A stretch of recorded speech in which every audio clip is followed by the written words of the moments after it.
All right, good evening. It is February 3rd. I am doing a quick video on under my American History series. This is a old-fashioned grammar school history book, Beard and Bagley, printed in 1927.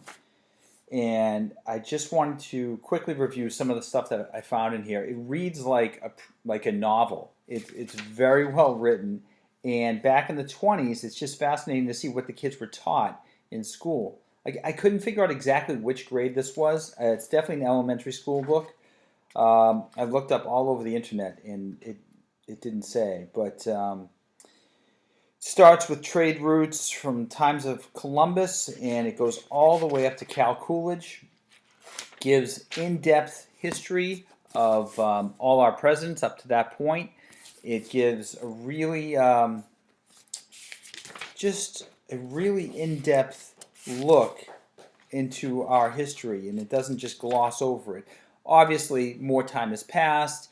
History books today have to cover a broader spectrum of our history, but I think in the past they really did delve into the minutia. I mean, there's even a point here in the Civil War where they talk about the upbringing of Jefferson Davis. It's just really, really in depth. And what's fascinating about this is that at the end of every chapter in this book, there is exercises and questions for the kids. And it's not just stuff you would see in some of today's textbooks. I mean, these are critical thinking questions. For example, to which group of men do you think John Smith belonged? The fighters and treasure seekers or the settlers? Locate Maryland and Baltimore. From whom was the city of Baltimore named?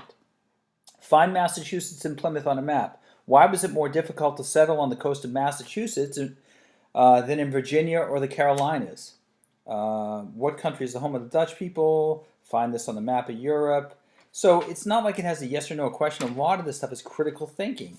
And keep in mind, too, back in, our early days, the 1800s, 1700s, kids had like a little tablet, not today's tablet, but a little chalk tablet. And they wrote on it, erased it, wrote on it, and everything they had to memorize. It was a lot of memorization back then. Today, I mean, we're so overstimulated that our attention span and the kids' attention span is really not anywhere near where it probably used to be. Anyways, just a really fascinating read. Beard and Bagley, 1927, a first book in American history. Just really cool way to see our history through a history book on our history, if that makes any sense. Okay, thank you and have a great night.